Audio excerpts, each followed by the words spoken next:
It's Mike Matthews.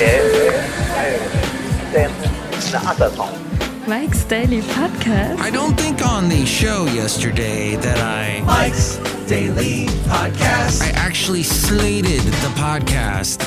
The last podcast was 2329. This one is 2330. Oh my.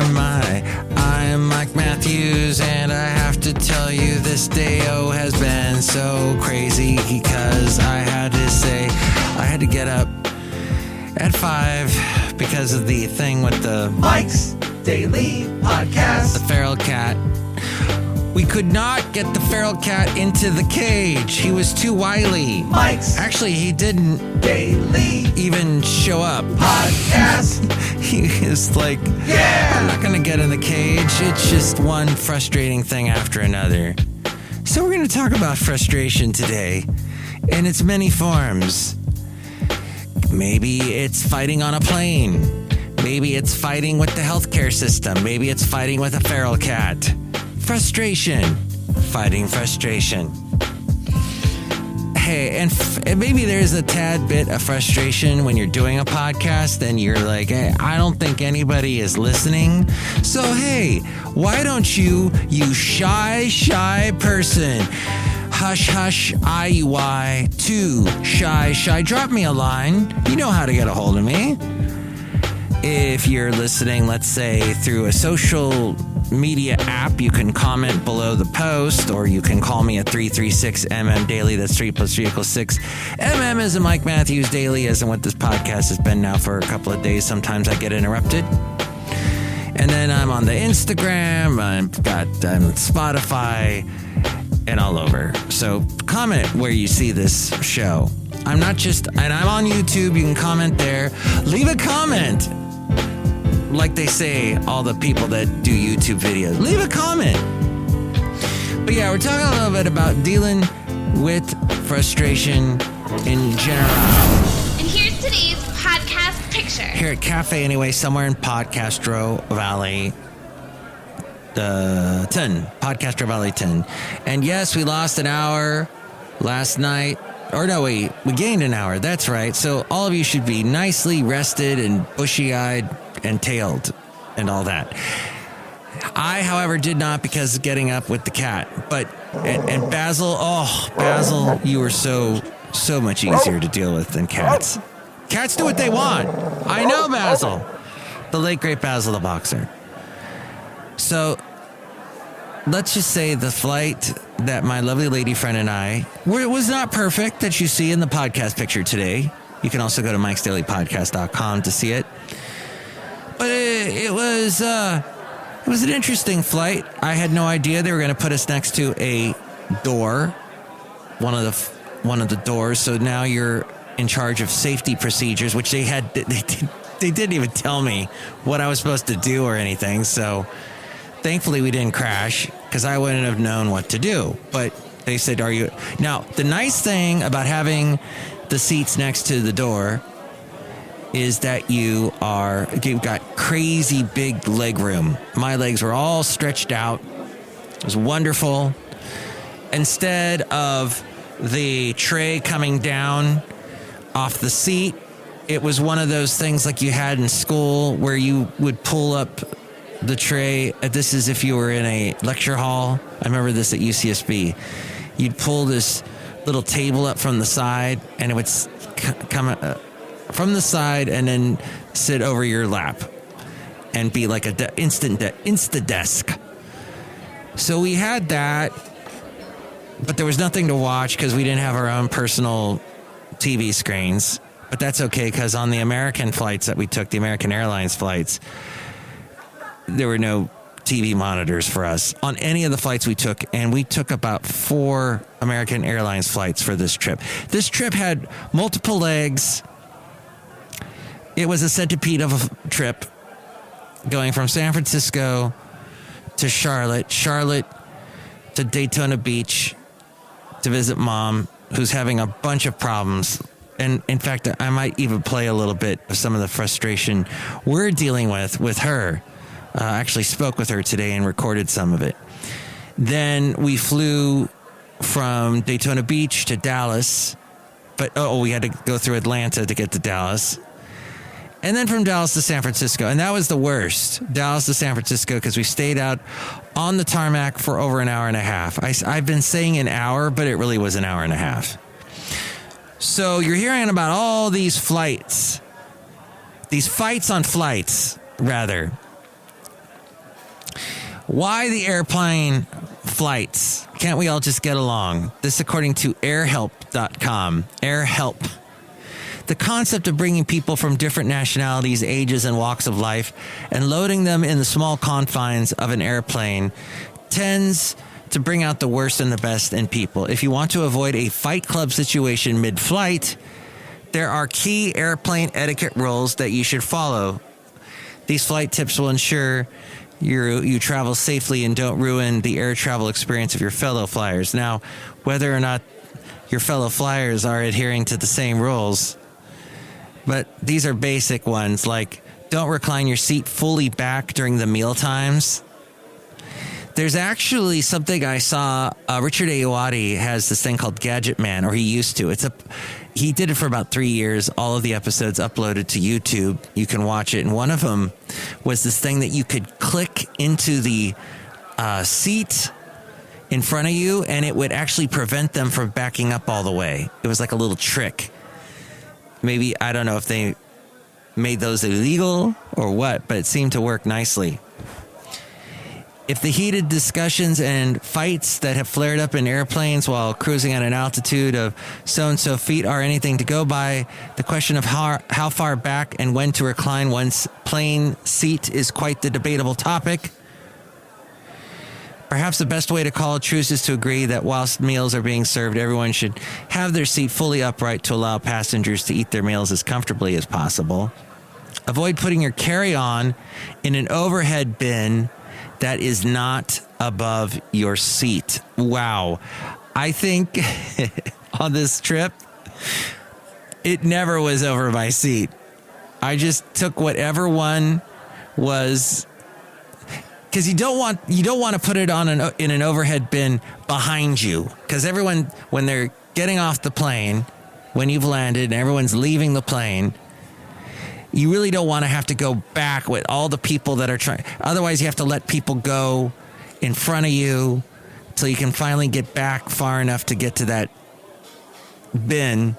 Oh, that happened to me once on this trip. Oh, annoying. So I said, no, I'm going to try and put whatever's open. I'm going to try and stick it in the backpack that I had. As we go outside a cafe anyway, where we bring you Mike's Daily Podcast, somewhere in Podcastro Valleyton, the last place on earth. Cafe anyway. That is one suggestion they give here on AirHelp. The airplane is not where to make your new best friend. A survey by the corporate travel management company Agencia showed that 24% of business travelers like to network on a plane. Only 24%. Apparently, when faced with a chatterbox, 38% of flyers put their headphones on to listen to music, and 15% feign sleep. So nobody wants to make friends. That's sad. But it's true. I have an issue where people, when they start to talk to me, I have a hard time telling them to shut up. And they end up talking my ear off, and an hour, 2 hours go by, and all I've heard is a jumbled mix of gobbledygook that I sometimes may agree with, other times don't, most of the time don't, and most of the time I got nothing out of the conversation, so thank you for wasting my time. Some flyers are more open to talking to their seat companion than others. In order to gauge if the person next to you is open to conversation or not, read their body language. The lady I sat next to on the flight back from Dallas, an older lady who was coughing up a lung, I just instantly knew from body language, I am not going to be talking to this lady. And this was on the flight where I was stuck on the tarmac for over an hour and a half. So it would have been kind of nice to talk to someone. The only time I can remember having a good conversation on a flight was flying to Nashville This was years ago, decades ago. And I was sitting next to a young lady who it turns out was a recording artist. And I don't know her name. I don't think she ever got really popular. Who knows? Maybe it was Carrie Underwood I was sitting next to. I don't really think it was. But yeah, so she was telling me, I found that fascinating. I don't think I was flirting with her. I do believe I was single at the time, so I guess I could have flirted with her. If she was single, it would have been okay, right? Maybe it was a match. I was a young man at the time. I should have noted that at the beginning of that sentence, because I said she was a young lady. Well, what, Mike, were you an old, scary, creepy old man? How did that set up that story? That didn't set up very well, Mike. At any rate, that was fascinating. And I hope she went on to bigger and better things. But that's the only time. I can only remember it once. And then the other times, you know, sitting next to my lovely lady friend, actually, this is the only time we've ever flown, was this flight. So that was nice talking to her. Although, I don't think we talked too much, because I know on one flight I started to get really sick because of the gas bubble. You know the gas bubble that appears in your intestines when you've been flying too many times, too many flights in a row. And that appeared, and especially if you've eaten some apples from your backyard, you're going to develop some gas. Oh, yeah, and I had a couple Cokes. So, and a ginger ale. Because that's the only time I drink ginger ale, is on a plane. Unless I start to miss, let's say I haven't flown in a while and I miss flying. Let's say I miss the feeling of going somewhere. I'll have a ginger ale. It kind of fakes the whole thing out in my head. Do they have headphones on? Can you see their yawns are getting wider or with shorter spaces in between? That's the sign, my friend. There's your sign. So don't bug them. Go easy on the free booze. Wait, who are you even? Where is that? That doesn't even exist, so never mind that. Don't go commando on someone's child? What does that even mean, Air Help? Yeah, pretty much the parents need to take care of that when the kid's having a meltdown. Unfortunately. Although I've talked to people they go, no, I actually turn around and say, ma'am, can you have your child, can you fix the situation? But these are people that don't care what people think about them. Just do not care at all. All right, I'm going to play you a very quick snippet. It's completely out of context, but you're going to hear my mom's voice. You're going to hear why, where I get a lot of my vocal nuances from. It's from my mom. I think, let's see. This is the first time I've ever done this on my podcast, so she does have a bit of a deeper voice. She is in her 80s. So let's listen a little bit to our conversation from today, where we were dealing with a very frustrating issue. The appointment wouldn't be until the 12th, and I had to cancel that now. I wish I had kept it. That's only another week away. I have my satchel, I have my bag all packed. Yeah, so she really needs to see a doctor. There is a health situation that, although she can get around and she's okay, there is a very strong possibility that things can get out of hand very quickly with what she has. So, there is a bit of danger involved, and nobody is helping us out. Nobody. In Florida, the healthcare system is ridiculous. And it looks like the one doctor she thought that was going to do the surgery, he seems to not want to do the surgery anymore, and now he's referring her to another guy. Yet to see that other guy, she's going to have to wait several weeks, and the situation that she has could go bad at any second. So this is the frustration. How to cope with frustration in any situation, whether it be trying to catch feral cats or trying to catch a surgeon who will do an important operation on you. You need to do some breathing exercises. Yes, you hear it all the time, but this is why. Your breath gets faster and shallower when you are having a strong frustration emotional response.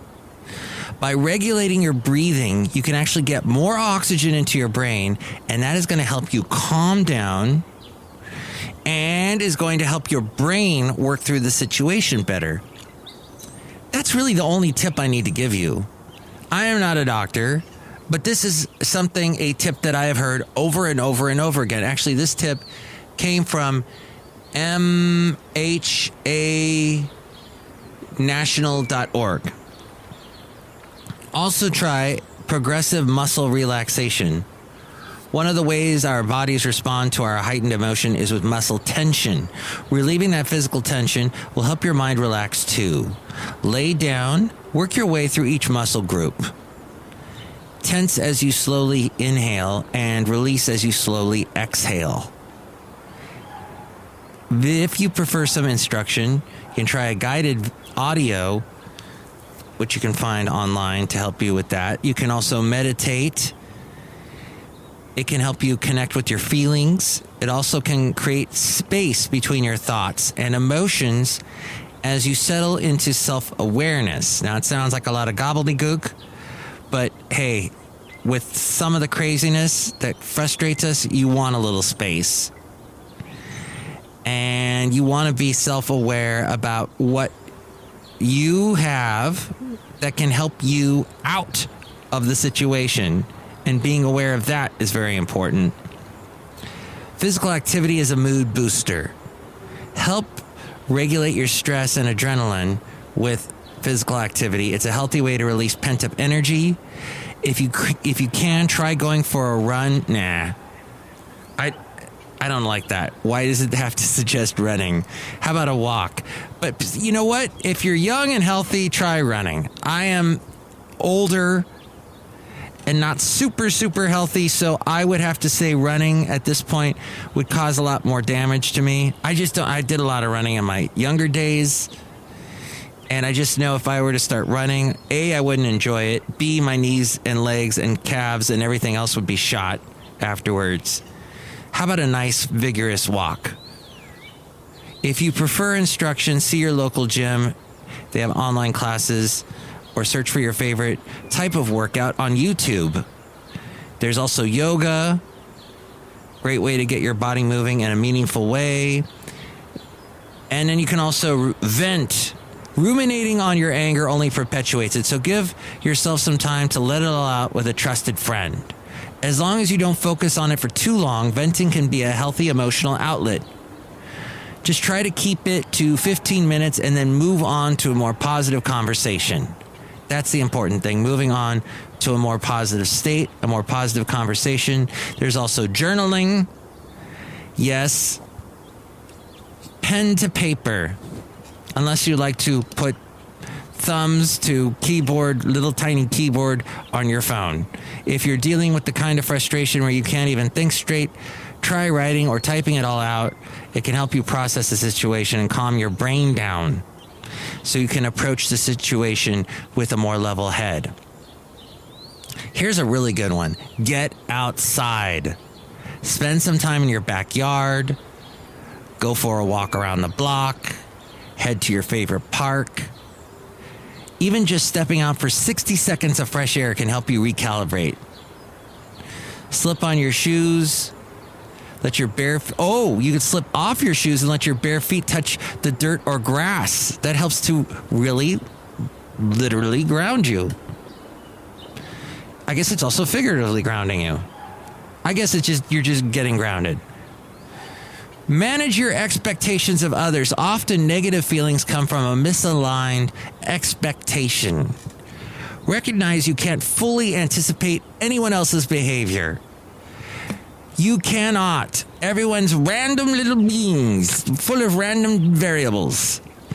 Change your own mental framework so that you aren't holding them to standards that they cannot meet. It's only hurting you. Treat yourself. Sometimes you want to lay on the couch with a bag of chips and your favorite movie. That's okay, as long as it doesn't become an unhealthy habit. You need to be treating yourself to guilty pleasures sometimes. Mine is Will and Dawn and Yankee in the South. And if you don't know what that is, look it up on YouTube. It's just so hilarious in so many ways. I love it. And Will has an eye for scenery, that he loves filming beautiful creeks and trees and birds chirping like you're hearing behind us here outside a cafe anyway, somewhere in Podcastropalleyton. Spend some time with animals. Like the feral cat that won't go in the dang cage, or the other cats or dogs. And many people find animals to be a source of comfort and support. Interacting with the animals has been shown to decrease levels of cortisol, and that is a stress hormone. It also lowers blood pressure as well as elevates levels of serotonin and dopamine, which will calm and relax you. Distract yourself. Leaning into feelings doesn't always help. If you need to detach from your anger, try doing something that requires focus, like a puzzle or reading. Take a nap. We all need a brief reset sometimes. Set the timer for 20 minutes and climb into bed. What? If you hit a wall. Oh, okay. Where you're completely overwhelmed. The rest will do your brain well, and checking out for a little bit often helps you go about the rest of your day with a fresh start. Or it can make you feel really, really draggy. But no, it goes both ways with the health benefits and the helping that naps can do. Naps can sometimes help. Yeah, it's true. Oh, what's this? Okay, a garden. Having a garden or having a house plant, it can be beneficial for numerous health outcomes, including anxiety and stress reduction. Interesting. Or taking care of an indoor plant has similar effects on your mental health. Get creative. Art is a great tool for emotional expression. Crafting, drawing, painting, writing poetry, and other art forms are healthy ways to channel your anger into something fun. Turn on some music. It has a powerful effect on our brains. Search for a playlist of relaxing or happy music to turn your frustration into a more enjoyable emotion. Hey, there was a time you'd have to find a radio station to find some music that would help you. Now you just find a playlist. People put playlists together, and they're like mini DJs, and they put them on the apps, and you can listen in beautiful digital quality. It's wonderful, wonderful world. Thank you, Louis Armstrong, for telling us that. Get organized. Take 10 minutes to clean, plan, or otherwise streamline something in your life. Turning your extra energy into something productive will not only help you get rid of some of that frustration, but you'll also have accomplished something, and you'll feel that feeling of accomplishment. And finally, wash your face. It seems so simple, but putting cold water on your face doesn't just feel refreshing. It triggers your mammalian diving reflex, and that slows your heart rate and breathing. By reducing the physical symptoms of frustration, you can interrupt your brain's feedback loop and reduce your emotional frustration as well. Now, can you do that at work? Because at work, there's probably, if you're in California especially, there's probably a little sign taped to the window, the mirror above the sink saying, wash your hands for at least 20 seconds. Cover your mouth when you cough. Don't touch your eyes. But I think that has dissuaded a lot of people from actually washing their face. I remember I used to go into and I'd always make a mess. But whenever I went into the bathroom, especially if I had to do an early morning shift, I would always splash water on my face. And I haven't done that since the pandemic because you've got the mask on, and then you got to do the whole thing where you take the mask off. But I need to get back into that again. Washing your face. Isn't that amazing? Just splashing some water on it. Okay, by the way, I'm going to pull this, and that was from MHAnational.org. That's Mental Health America. That's what MHA stands for. Mental Health America National.org. Very helpful. Thank you guys for having that website up. By the way, intermountainhealthcare.org had a couple ideas about helping this very, very bad, just lacking in so many ways healthcare system that we live in. Probably worse in Florida than from where you are if you are not in Florida. But they're saying things like, and this article came out 2017, so it's only gotten worse since then. But they're talking about how nurses leave organizations. In the first year, lots of nurses leave the healthcare system and the organizations they're working at. And that's probably only gotten worse. The scheduling process requires clinicians to sign up for shifts 8 weeks in advance, and there's very little flexibility to adjust the schedule once it's complete. The process for scheduling is cumbersome and relies heavily on a manual process, and that isn't accommodating to any spontaneous weekend getaways. So that's why that means nurses are burnt out. I think a lot of people in the healthcare system are burnt out. This is why we're getting such horrible service. It's basic supply and demand. There are more job openings than there are graduates. Healthcare organizations need to be future-focused in workforce planning and have stronger connections with high schools, colleges, and training centers to recruit future healthcare workers. Healthcare has been slow to adopt the use of technology for both recruitment and scheduling. There are other industries like Uber, Google, and Airbnb, which also help attract younger, more tech-savvy workers. Healthcare industry needs more tech-savvy workers, according to this article. And currently, it takes at least 12 weeks to orientate a new nurse before he or she can work independently. But this isn't always necessary. Education and onboarding doesn't need to be a one-size-fits-all approach. And nurses and other clinicians tend to specialize, but with additional training and development, nurses could fill shifts in other departments and settings.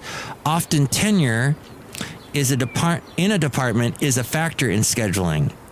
But that model leads to nurses specializing in one area and limits cross-training. Tenure might not be the best for determination for scheduling. And this was according to the intermountainhealthcare.com, that Intermountain Healthcare is in Nevada, actually. So they've had to deal with the situation too. Their healthcare system has had issues as well. So it's all around the world, all around the country anyway. We're outside a cafe anyway, somewhere in Podcastro Valley, 10, the last place on earth. Look who's here. Hello, Mike Matthews, it's Chely Shoehart, gift shop supervisor. Mike Matthews, what would make you happy and would make you less frustrated is if you had a snow globe. Thank you. Oh, that's a very nice one. Rosebud. Look who else is here. Hello, Mike. This is Floyd the Floorman. And this is John Deere, the engineer. Mike, this show has been very fascinating and helpful in this frustrating world. Don't ever get sick. Yes, that's what we've learned. Don't ever get sick. Gosh. Crazy. Next show, it'll be the wonderful Benita, the Disgruntled Fiddle Player, and the Brewmaster. Chime in about anything we yapped about. 336MM Daily. That's 3 + 3 = 6. MM is in Mike Matthews Daily, as in what this podcast has been for a couple of days and will continue doing hopefully this week. Yes. Thanks for tuning in. Oh, I could go for a nap right now. I think I will. I'll lay down outside of cafe anyway. Wait, who's this? Mike's Daily Podcast is written and produced and performed by Mike Matthews. His podcast is super easy to find. Download or listen to his show and read his blog at MikesDailyPodcast.com. Email Mike now at MikesDailyPodcast@gmail.com. See you tomorrow. Bye!